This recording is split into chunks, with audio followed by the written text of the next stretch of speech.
अस्सलाम वालेकुम।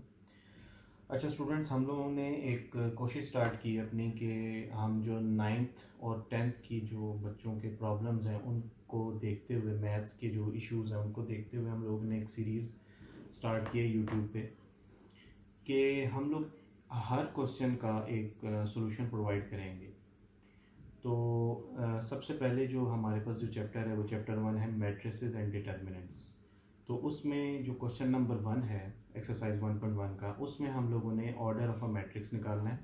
तो सबसे पहले हम लोग क्वेश्चन पे जंप करने से पहले हम लोग एक फार्मूला देख लेते हैं कि हम कौन सा फार्मूला यूज़ करेंगे। तो ये वाला फार्मूला आपको पता होना चाहिए to find order of any matrix, m by n। ठीक है, अब m क्या है? नंबर ऑफ रोज,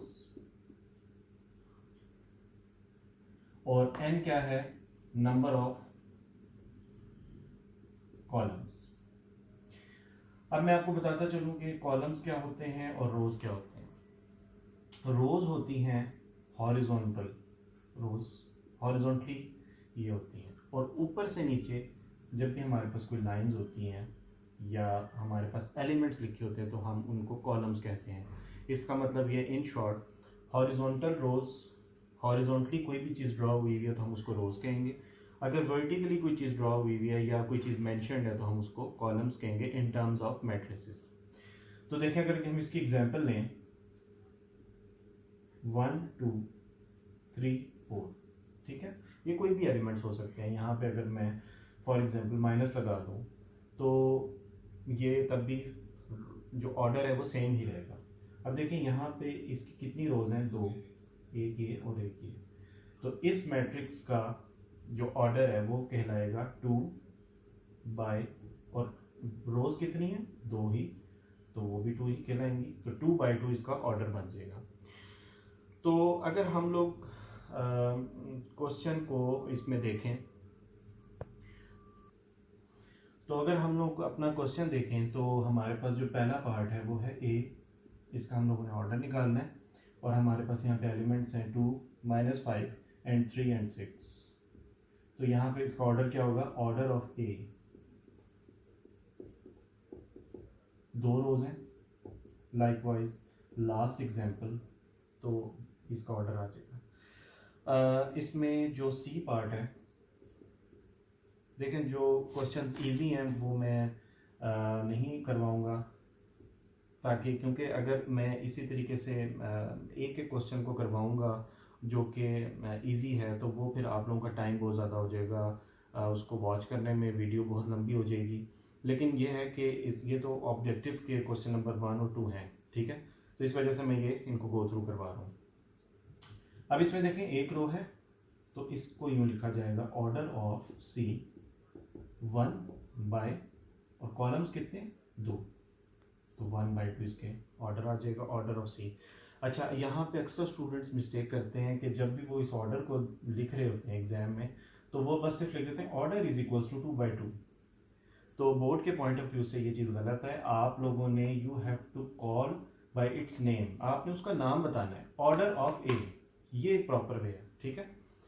तो उसके बाद हमारे पास क्वेश्चन नंबर 2 है, उसमें हम लोगों ने सिर्फ जस्ट इतना सा बताना है कि हमारे पास जो मैट्रिसेस दिए हुए हैं उनमें से कौन से मैट्रिक्स कौन से के बराबर है, ठीक है। अब इसमें देखें, हम लोगों ने एलिमेंट्स को देखना है कि कौन सा एलिमेंट किस एलिमेंट के बराबर है। कोई सा मैट्रिक्स है ए, उसका एलिमेंट है 3, तो हम लोग चेक करेंगे कि कोई सा मैट्रिक्स जिसका एलिमेंट 3 है तो वो हम लोग कह देंगे कि दे आर इक्वल। तो अगर हम तो चेक करें तो ए और सी ही बस सिर्फ बराबर है, क्योंकि सी 5 - 2 = 3। तो आप लोगों ने सिर्फ सिंपली इसमें ये करना है, A and C are equal matrix, बस दैट्स इट, मैट्रिसेस। क्योंकि मैट्रिक्स जो है वो सिंगुलर फॉर्म है और जो प्लूरल है वो मैट्रिसेस है। तो जब आप 2 मैट्रिसेस के बारे में बात करेंगे तो आपको मैट्रिसेस कहना है उसको। अच्छा, हमारे पास जो क्वेश्चन नंबर 3 है वो एक ट्रिकी क्वेश्चन है और वो एग्जाम्स में उसका आने का चांस भी है, ठीक है। देखें ये एक मैट्रिसेस आप लोगों को दिए हैं और इसमें आप लोगों ने वेरिएबल्स की वैल्यू मालूम करनी है। अब वेरिएबल्स की जो आप वैल्यू मालूम करेंगे उसमें देखें सबसे पहले आप देखें कि वेरिएबल्स हैं क्या। वेरिएबल्स आपको मैं बताता चलूँ कि वेरिएबल्स जो हैं वो सारे अल्फ़ाबेट्स को कहा जाता है, ठीक है। वेरिएबल्स को वेरिएबल नाम क्यों दिया गया है, वो इस वजह से नाम दिया गया क्योंकि उसकी वैल्यू चेंज होती है, उसका मतलब हर क्वेश्चन में उसका आंसर डिफरेंट आता है, ठीक है। तो वेरिएबल का लफ्ज़ी मतलब यही है कि आपकी जो वैल्यू है वो एक नहीं है, ठीक है। तो यहाँ पे हमारे पास 4 वेरिएबल्स दिए गए हैं, A B C and D, ठीक है। अब आप इसको क्वेश्चन को जब भी सॉल्व करेंगे ना तो सबसे पहले you have to convert this matrix into the equation form. और वो इक्वेशन फॉर्म कोई इतनी लंबी चौड़ी बात नहीं है, सब बिल्कुल सिंपल सी बात है कि उसमें आप लोगों ने सबसे पहले क्या करना होता है, लीनियर इक्वेशंस हैं क्योंकि यहाँ पे जो पावर्स हैं यहाँ पे वो 1 है, तो कोई मसला नहीं है। हम सबसे पहले इसको सॉल्व इस तरह करेंगे कि हम सबसे पहले यहाँ पे लिखेंगे in equation form. In equation form मैं आप लोगों को जब भी क्वेश्चन कोई भी करवाऊंगा इंशाल्लाह मैं कोशिश ये करूंगा कि आप लोगों ने जैसे बोर्ड में उसको करना है आप लोगों ने उस तरीके से पूरा फॉर्मेट में आपको बताऊं।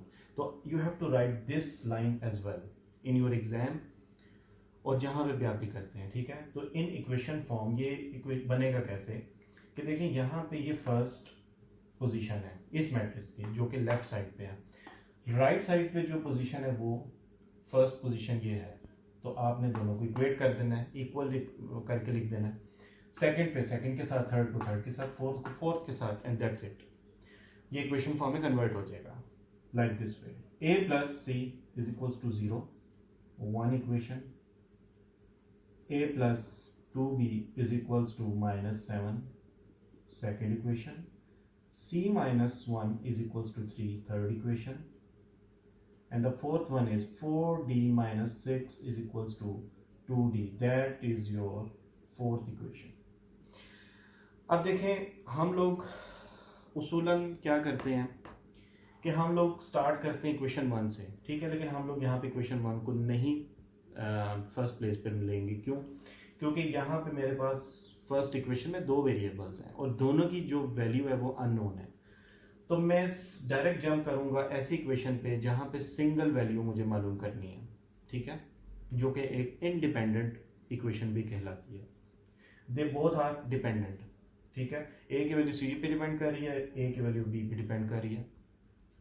तो आप लोगों ने डायरेक्ट जंप करना है या तो इक्वेशन थर्ड पे या फोर्थ पे, क्योंकि ये दोनों इंडिपेंडेंट है। तो सबसे पहले आप लोगों ने ये लिखना है बाय इक्वेशन 3, और आप लोग ये भी लिख सकते हैं from equation 3, both words are fine. c minus 1 is equal to 3, तो आप लोग c की वैल्यू इजीली मालूम कर सकते हैं। -1 वहां जाके उधर जाएगा राइट साइड पे, तो +1 हो जाएगा और c की वैल्यू आपके पास इजीली निकल जाएगी which is 4। Now jump to equation 4 to find the value of d। वो कैसे होगा? बाय इक्वेशन 4 आपके पास 4d minus 6 is equals to 2d. You have to shift this value 2d to the left hand side in this way. 6 उधर जाएगा तो +6 हो जाएगा, so this d के साथ 2 मल्टीप्लायर है वहाँ जाके डिवाइड हो जाएगा, तो आपके पास d की वैल्यू आ जाएगी 3, ठीक है। आपके पास c की वैल्यू आ चुकी है 4, d की वैल्यू आ चुकी है 3, ठीक है। अब d का हम लोगों का वो लेना देना कोई नहीं है, तो आप बस d को इसी तरह साइड पे रखेंगे। अब आप क्या करेंगे, c की वैल्यू आप पुट करेंगे a में। और आप लोग जब भी मैथ में, मैं आप लोगों को ये स्टूडेंट्स बताना चाहता हूँ, जब भी आप मैथ में कोई भी काम करें, कोई भी इक्वेशन में वैल्यू पुट करें, कोई भी इक्वेशंस को इक्वेट करें, आप लोग एग्जामिनर को आप बताएं ज़रूर कि मैं क्या करने जा रहा हूँ। तो आप लोग ये लाइन लाजमी लिखें कि put value of c in equation 1, ठीक है। ये आप बात लाजमी लाइन लिखें। तो जब आप यहां पे c की वैल्यू पुट करेंगे which is 4 instead of c, तो आपके पास you will get a which is -4। और लास्ट में आप लोगों के पास b रह गया, b वेरिएबल रह गया, तो आप लोग क्या करेंगे, put value of a in equation second. So instead of a you will write -4 its value.